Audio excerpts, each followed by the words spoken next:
Au départ, en fait, c'est un centre d'intérêt sur la communication politique médiévale dans ces siècles centraux du Moyen-Âge. Et euh, par rapport à tout ce que je voyais faire par des historiens de ma génération ou des générations antérieures sur les Capétiens, j'ai eu l'impression que voilà, on avançait très vite sur l'idéologie autour de Philippe Auguste, voilà, et de Saint-Louis, et que finalement pour les Plantagenets, parce qu'ils n'étaient pas rois en France, même s'ils étaient princes français, on, on s'intéressait par la bande.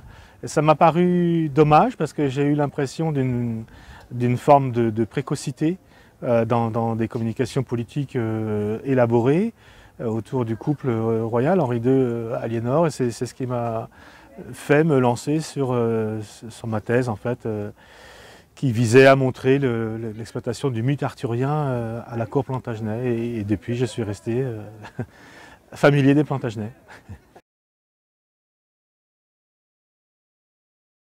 Ah, moi, c'est Henri II, parce que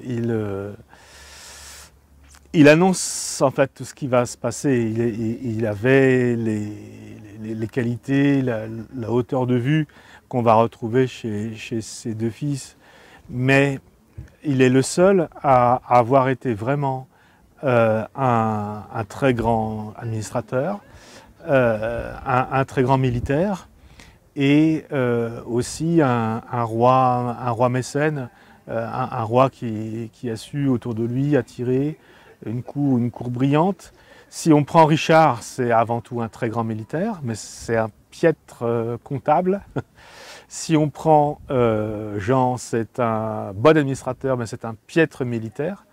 Henri, lui, arrivait à tout embrasser du regard, si vous voulez. Et vu les circonstances de l'époque, c'est quand même absolument remarquable.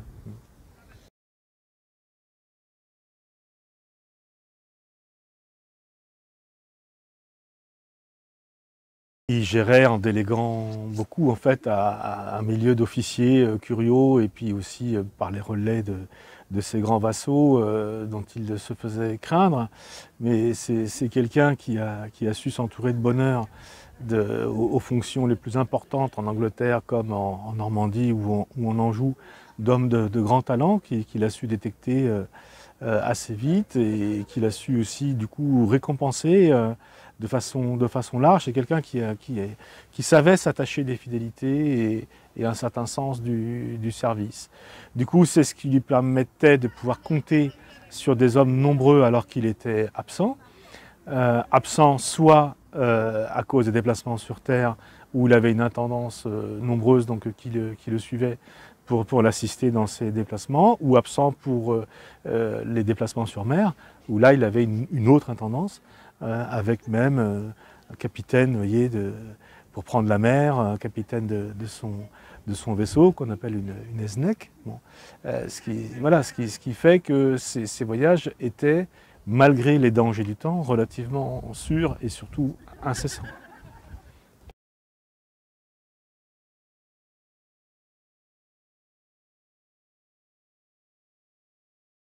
Alors non, ils ont essayé d'innover. Richard, lui, c'est quelqu'un qui, militairement, va plus loin qu'Henri II parce qu'il a toute l'expérience accumulée en Terre Sainte qu'Henri II n'a pas. Puisque Henri II, au départ, a été approché pour partir à la croisade, mais il était vieux pour la troisième croisade. Il a décliné, c'est son fils qui a fait le vœu de croisade à sa place. Et tout ce que Richard a accumulé comme savoir-faire en Terre Sainte, il l'a ramené à son retour après son séjour en captivité en Allemagne. Donc si on prend le Château Gaillard par exemple, c'est vraiment un concentré, c'est une quintessence de l'art militaire, de la polyurcétique de l'époque poussée à l'extrême, ce qui fait que le Château Gaillard paraît absolument imprenable vu de Philippe Auguste et de ses hommes.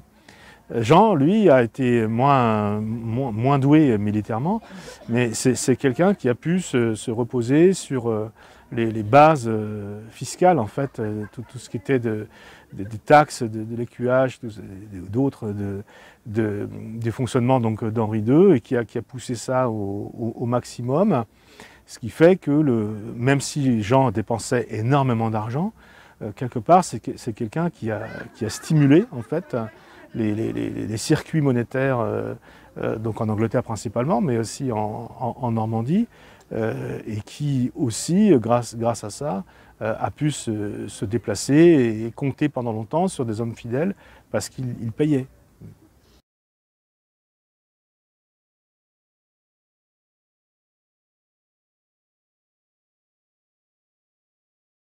Ah oui, oui, bien sûr. La monarchie Plantagenet est considérée avec la monarchie normande de Sicile comme la plus précoce du point de vue des techniques, on dirait nous, de centralisation et de routinisation du gouvernement monarchique, parce que les Plantagenets sont très souvent absents, gèrent donc des domaines qui sont très très hétérogènes et qui correspondent à des aires de droit, soit coutumiers, soit romains, soit anglo-saxons au départ, différentes les unes des autres. Donc il a fallu apprendre à administrer en étant absent et en se reposant sur des hommes qui n'étaient pas en nombre infini et auxquels on demandait de couvrir quand même beaucoup de distance auxquels on demandait de faire appliquer la loi à des terres qui étaient peuplées, que ce soit le sud ou l'est de l'Angleterre. C'est moins vrai pour le nord, mais le sud ou l'est de l'Angleterre, c'est quand même très peuplé du temps d'Henri II.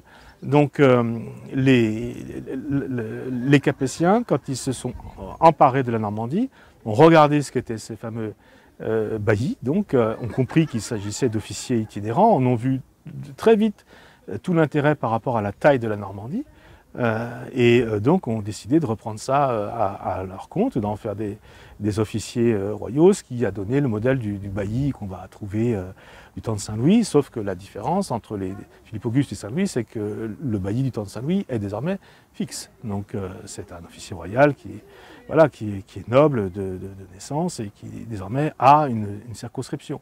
Dans l'idée des Plantagenets, c'était quelqu'un d'itinérant. Dans les premiers temps, effectivement, les Capétiens le gardent itinérant, du temps de Philippe Auguste.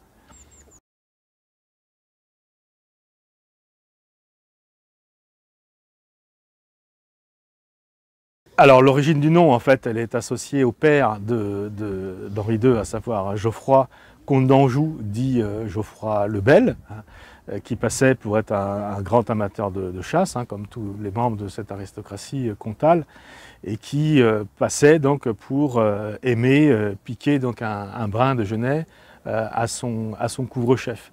Donc ça, on en entend parler déjà au XIIe siècle, et puis ça va continuer après.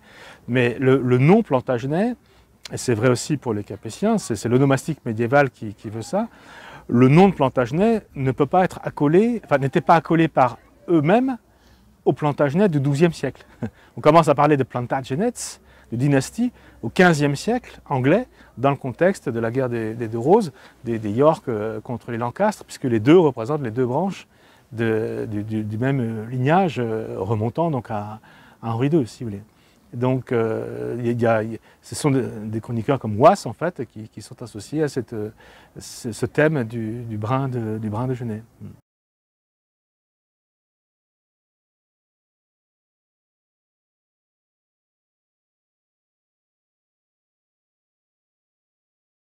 Alors le voyage lui-même, ça dépendait en fait de l'itinéraire qui était suivi. Le voyage maritime, si c'était Southampton-Barfleur, en fonction des vents, des courants, etc., pouvait prendre 2 jours, voire un peu plus. Si c'était Calais-Douvres, enfin Vissant-Douvres ou Calais-Douvres, c'était pas beaucoup plus long qu'aujourd'hui. Si vous voulez, dans la journée, c'était réglé. Effectivement, le trajet qui était choisi correspondait en fait à un agenda, on serait tenté de dire, à partir du moment où le Plantagenet mettait le pied sur le sol français, puisqu'en fait, arrivé à Barfleur c'était petit, donc il n'était pas question de rester là. Soit donc il fallait filer vers Caen, soit filer vers Falaise ou Domfront, ou, voilà, des vraies forteresses qui avaient donc toutes les qualités pour accueillir le roi. Il fallait quand même qu'il y ait l'aula privée, qui est la capella, donc la chapelle pour le service religieux, et puis donc la caméra pour ce qui était de sa cassette personnelle, la mettre en lieu sûr. On le voit par exemple passer par Douvres, et qu'allait s'il avait des affaires à régler dans le Boulonnais ou en descendant très vite donc vers la Normandie. Là, ça justifiait en fait de passer par Douvres et Calais, si vous voulez. Voilà les routes principales. Hein. Ensuite, sur terre, il y avait des haltes bien sûr qui étaient calculées. Le voyage était quand même assez rapide. On a pu calculer, puisque là aussi il n'y avait pas 36 000 solutions pour le gîte, l'étape, si vous voulez, qui pouvait faire 30-40 km par jour en temps normal, s'il n'y avait pas d'obligation militaire. Lorsque Aliénor d'Aquitaine a soulevé ses fils contre leur père en 173-174, on a pu calculer que dans certains cas, Henri II a pu faire 60 à 70 km par jour pour récupérer la situation militairement. Donc c'est pour nous absolument énorme. C'était un cavalier hors pair, ça, tous les témoignages correspondent.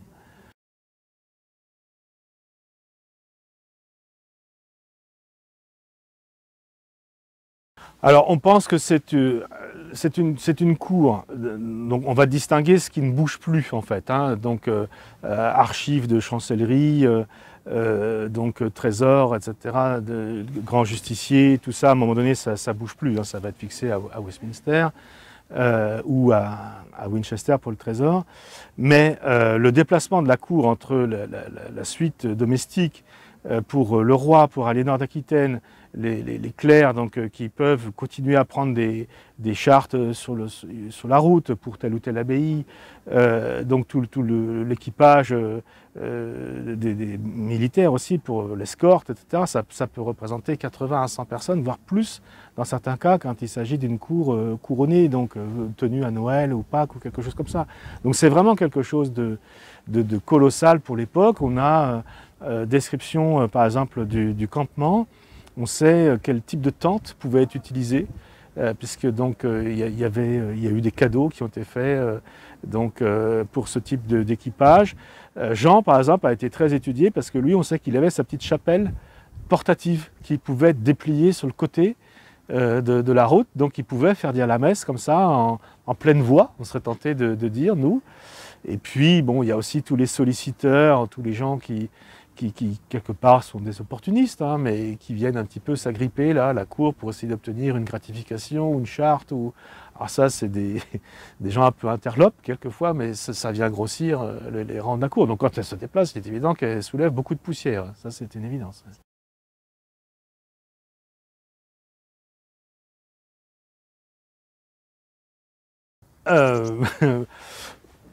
Oui, mais c'est vraiment de la pure intuition. C'est vrai que les mœurs de Richard ont soulevé beaucoup de conjectures, notamment chez des historiens ou historiennes américaines. Bon, moi, c'est possible. Disons que ça tient la route. Ouais. Maintenant, des preuves, ce ne sont que des allusions dans des chroniques qui, quelquefois, peuvent être en plus des allusions extrêmement intéressées. Parce que quand on chronique sur Richard, on chronique aussi obligatoirement sur Bérengère de Navarre. Donc pourquoi est-ce qu'il n'y a pas eu d'enfants légitimes? Donc comment est-ce que Bérengère a fait pour ne pas avoir d'enfants? Comment Richard a vécu dans ces conditions puisqu'il n'y avait pas d'enfants, etc. Vous voyez, automatiquement c'est très très tendancieux.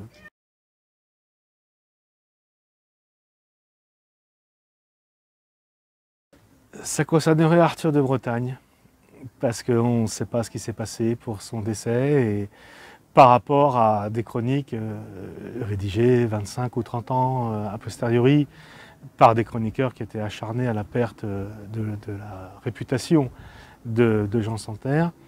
Ce serait intéressant éventuellement d'avoir un compte-rendu par un chroniqueur vivant à l'époque, ou une simple mention dans un acte d'un évêque ou d'un abbé, ou quiconque contemporain pourrait nous éclaircir sur ce mystère. Parce que là, il y a un vrai mystère.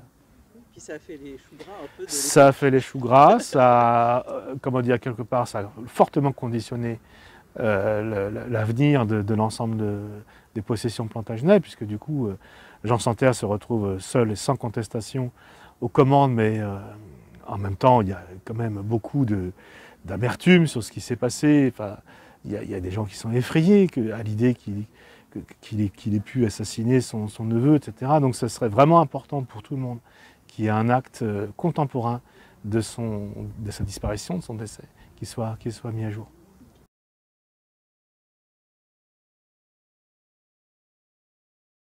Alors, oui, bien sûr, il y a la disparition d'Arthur de Bretagne. Il y a un autre phénomène qui serait intéressant à étudier, c'est dans quelle mesure Jean Santerre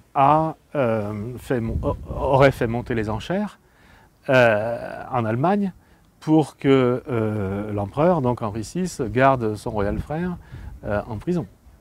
Parce que pendant qu'on est absolument sûr que Aliénor d'Aquitaine fait tout ce qu'elle peut autour du pape, puisqu'elle lui écrit quand même 2 lettres qui sont restées célèbres, pour que Richard soit relâché, et fait aussi le tour de l'Angleterre donc pour solliciter donc, tous ceux qui peuvent payer de façon à ce que la fameuse rançon soit réunie. On ne sait pas très bien ce que fait Jean. C'est-à-dire qu'il n'est pas très clair, mais en même temps, aller faire monter les enchères contre son frère, il y a des officiers royaux, Jean n'est pas roi. D'accord, il y a un conseil de régence, mais il n'est pas roi. Bon. Là, il y a des officiers royaux qui auraient très bien pu réagir et dire mais ça ne va pas. Vous voyez. Donc je pense qu'on n'a pas fait toute la lumière sur le comportement de Jean pendant cette histoire de rançon. Philippe Auguste, lui, a surenchéri. Alors Philippe Auguste, bien sûr, il voit très bien l'intérêt de la chose.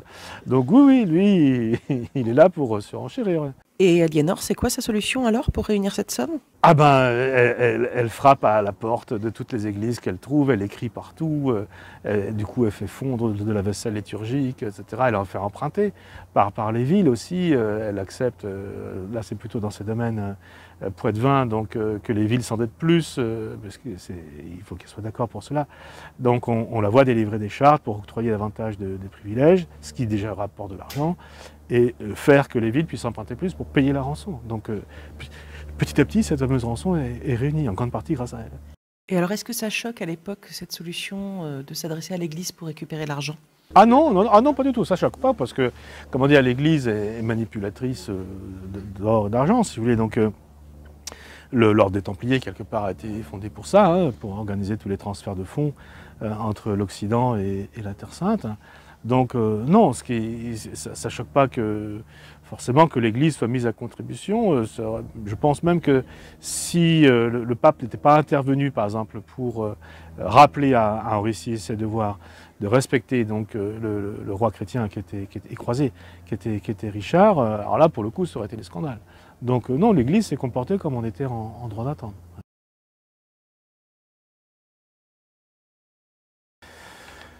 Ce qui est très difficile, c'est en fait le caractère polycentrique, ou polycratique du fonctionnement des Plantagenets, c'est-à-dire qu'on a une cour principale autour d'Henri II et d'Aliénor, et en fait à cause de leurs fils, et surtout des possessions à la tête desquelles leurs fils sont institués, on a des cours secondaires. Donc autour d'Henri le Jeune roi, par exemple, qui est roi associé d'Angleterre à partir de 1170, mais qui en fait est un roi de papier, puisque son père ne lui attribue aucune fonction royale, et surtout ne lui attribue aucune fiscalité pour qu'il puisse véritablement gouverner. Donc Henri le Jeune est quelque part un roi malheureux, mais il a une petite cour autour de lui. On voit donc Richard se doter d'une petite cour à Poitiers, puisque c'est là qu'il est la plupart du temps quand il est jeune. Même chose pour Geoffroy de Bretagne. Donc ce qui est très difficile, c'est de voir fonctionner ces petites cours secondaires par rapport à la grande, pour comprendre les allées et venues, et voir aussi comment éventuellement ces cours secondaires prennent le relais de la cour principale, ou comment elles peuvent aussi défendre des prérogatives des terres auxquelles elles sont attachées par rapport à la cour principale. Ce qu'on voit par exemple en Poitou, où il y a un sentiment un petit peu de méfiance par rapport à tout ce qui vient des Anglo-Normands. Les Poitevins sont quelquefois moqués. Il faut dire qu'il y a une espèce de complexe de supériorité des Anglo-Normands entre eux, qu'on a pris l'habitude entre historiens d'appeler l'anglo-normanisme. Bon, la fierté d'être descendant de Guillaume le Conquérant et de ses compagnons, d'avoir conquis un royaume par le droit de la lance, d'avoir installé un nouvel ordre, d'avoir fait fructifier cette couronne d'Angleterre. Donc les Anglo-Normands vivent très largement entre eux, hein, de façon très très endogamique. Et quelque part, les autres, qui pourtant sont souvent d'administrateurs de grand talent, Angevins, Poitevins, Gascons, ou quelquefois issus des périphéries celtiques, donc de Bretagne ou bien Irlande, vivent très très mal en fait ce sentiment de supériorité. Donc ce qui est très difficile à dominer, c'est ces formes de chronologie parallèle qu'il peut y avoir quand on prend le couple royal ou ensuite Richard seul ou Jean sans Terre seul, réfléchir à ce qui se passe au même moment, par exemple, dans les principautés galloises, en Terre Sainte et en Poitou, pour bien voir les nœuds, vous voyez, du pouvoir opérer. Parce qu'on peut quelquefois rater, parce qu'on a un élément du panorama qu'on a occulté, on peut quelquefois rater la vraie cause d'une décision du roi. Si on ne pense pas, par exemple, à une principauté galloise qui lui pose problème à cette époque-là, parce qu'on est en fait complètement centré sur ce qui se passe en Poitou. Oui, les Plantagenets pensaient de façon polycratique, donc il faut pouvoir penser comme eux. Et c'est ça qui est très difficile.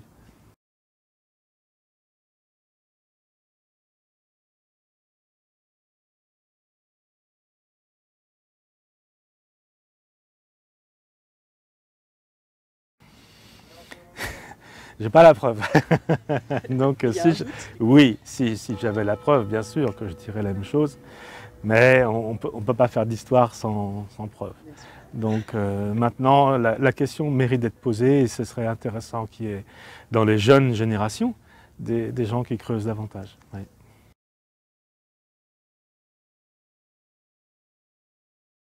Ah, énorme, énorme parce que c'est la clé de voûte de toutes les routes plantagenaises sur les domaines continentaux. Voilà, on est obligé de passer la Loire, puis de passer la Vienne pour aller entre la Normandie et le Poitou. C'est tellement simple de passer par Chinon. On est à 20 km, même pas des premiers villages importants du Poitou. Donc c'est une route sûre et bien gardée. Avec le trésor du château de Chinon, dont tous les Plantagenets savent qu'il est absolument vital pour ce qui est des opérations de paiement sur le continent, de la même façon que le trésor de Winchester donc, est vital pour tout ce qui se passe outre-Manche. Si on prend par exemple les heures et les jours qui suivent donc le 6 juillet 1189, donc le décès d'Henri II à La Chapelle, Richard, donc, qui est sur ses talons depuis plusieurs jours, puisque donc, Richard s'est allié à Philippe Auguste pour prendre en chasse son père. Richard donc, apprend la nouvelle du décès, se rend très vite auprès de la dépouille de son père, mais reste très peu de temps. Il y a deux choses qui l'intéressent. Un, mettre la main sur le trésor, sécuriser le trésor, premier réflexe. Et deux, régler son compte au sénéchal Étienne de Marsay, qui a été pendant la fuite d'Henri II le rempart d'Henri II comme sénéchal. Et ça, Richard ne peut pas l'admettre. Donc pour lui, l'après-Henri II va commencer par, on va dire, le fait de saquer Étienne de Marsay, parce que pour Richard, c'est un grand seigneur sur lequel on ne peut plus compter et qui s'est déconsidéré à soutenir son roi envers et contre tout. Et ça se passe à Chinon. Donc ça montre bien que, certes, c'est par hasard le lieu de décès d'Henri II, mais il se trouve que le trésor, c'est tellement important que voilà, Richard aura des problèmes d'argent pendant tout son règne. Donc ce n'est pas du tout un hasard qu'il commence par des mesures sur les paiements, sécuriser l'argent, etc., puisque jusqu'à la fin de sa vie, ces histoires de paiement vont le hanter.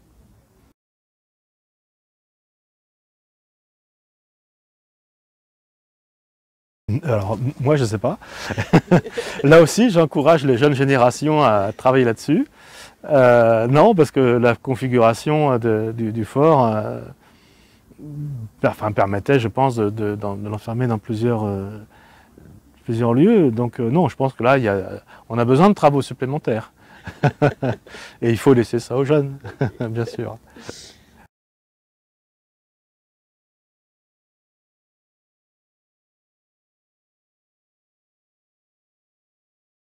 Moi, j'ai toujours compris que c'était la chapelle du château, parce que, comment dire, si le lieu était lieu de résidence royale, c'est parce qu'il était un des seuls à réunir les trois qualités du lieu de résidence, à savoir l'aula, pour donner donc la justice, recevoir publiquement, le roi pareil, hein, la caméra, la chambre privée, donc, où ne pouvait rentrer que la suite domestique donc, du roi et de la reine, et où donc était conservée sa cassette, ses bijoux, etc.